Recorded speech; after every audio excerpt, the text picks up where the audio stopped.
Hello everyone and welcome to another video here on White Coats and Corgis.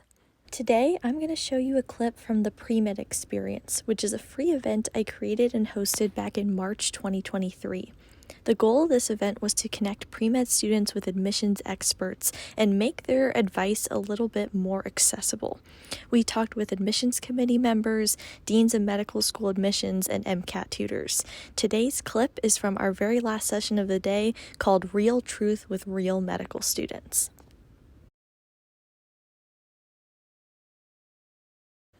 All right, let's go ahead and get started. Everyone, good to see you all again, and thank you to our medical students for joining. Again, I'm Dan. I am a second year internal medicine resident, and I'll be moderating the panel. So I'll be looking for questions in the Q&A portion below. But first, again, I want to thank our medical students for joining us, and I'm going to go one by one, and you just introduce yourself if you can, and tell us what year you're in and maybe what specialty you're interested in. And the first person I see here is Angela. Hello, everyone. Thank you so much for having me. I'm super excited. My name is Angela Rakowski. I'm a rising third year. I'm at Rush in Chicago, and I'm currently interested in OBGYN or neurology, keeping an open mind. Definitely very excited for rotations. Awesome. Next, I see Brooke. Yeah, hey y'all, Brooklyn. I am a fourth year medical student. Cannot believe it. So on edge with match next week. I'm in Texas, and I also am finishing up my MPH during medical school, so that might be relevant to someone. And I'm kind of revealing what I'm applying to soon, but it's more like primary care focus and trying to incorporate public health in my career. Awesome. Next person I see is Zara. Hi, I'm Sarah. I'm in South Florida. I'm a third year medical student, and I'm currently interested in emergency medicine, but it changes like every day. So stay tuned. Fair. And the last person I see here is Kinza. Hi, everyone. I'm Kinza. I'm a fourth year medical student. I'm actually here in Massachusetts, and I am applying psychiatry. Brooke, I wanted to ask you a question that I was seeing here as well, because you've gone through medical school now, and different years are different in terms of how much time you're spending on certain things. Could you go through sort of like an average day in the life at different parts of medical school and like what that really looks like? Because I feel like, we hear that medical school is hard and you're busy, but what does that actually look like on a day-to-day basis? Yeah, so let me get into it. Obviously, it was impacted by COVID. It was kind of a weird time. And so thinking of pre-clerkship, right? So that's the first part before you're in rotations. Oftentimes, there'll be just like lectures in the morning. So you can either go in person, depending on your school, or you can like watch them later. The benefit of watching them later is that you can speed them up if that's better for you. But there's definitely something to be said about the structure that in-person lectures provide. Or just hearing someone in person. So it's very, preference-based.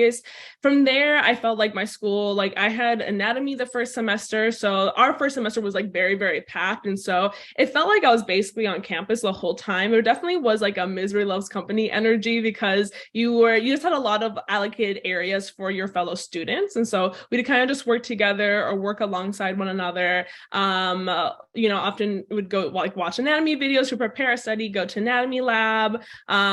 We just kind of have random clinical skills. And so day to day, I feel like, I would go to campus. A lot of times I would like bring a lunch and would kind of try and be there all day. It's really preference. I feel like for me, I really like my home space to be like a home space and not a productivity space. Like, for me, it's like, especially with my cats around, I get very like comfortable. So you just need to know yourself. Like maybe that means I felt like most days in pre-clerkship, I would just stay pretty late at the like library with friends. And then weekends, a lot of times I would try and like spice things up by going to like coffee shops.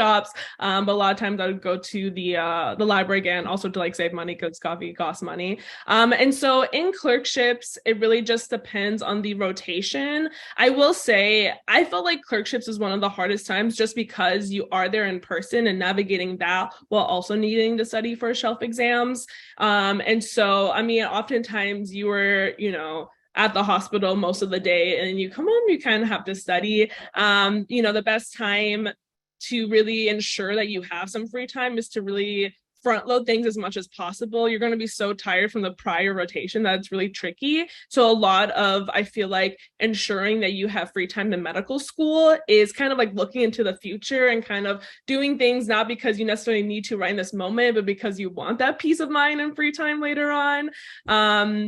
But there is a silver lining because fourth year is just kind of like random virtual classes right now, depending on when your sub-Is are. But especially, around this time, at least my school, we kind of just have like a boot camp. We're kind of just going over different topics. And so it's really hard to condense just because, even like I'm thinking of OB-GYN, mine was split up into 3 sections. And so like, depending on the week, the day would be completely different, and sometimes you have weekends, sometimes you don't, sometimes you have nights. And so it really is hard to, I feel like, walk through a typical day. But I just felt like, I don't know, I really felt like it was really tricky. And again, that's going to be different for everyone. And a lot of that comes back to my original thing of you need to know what works for you.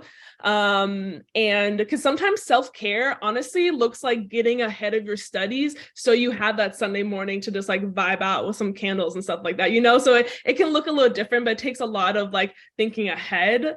I hope that answered it enough. Oh, that was a phenomenal answer. Thank you.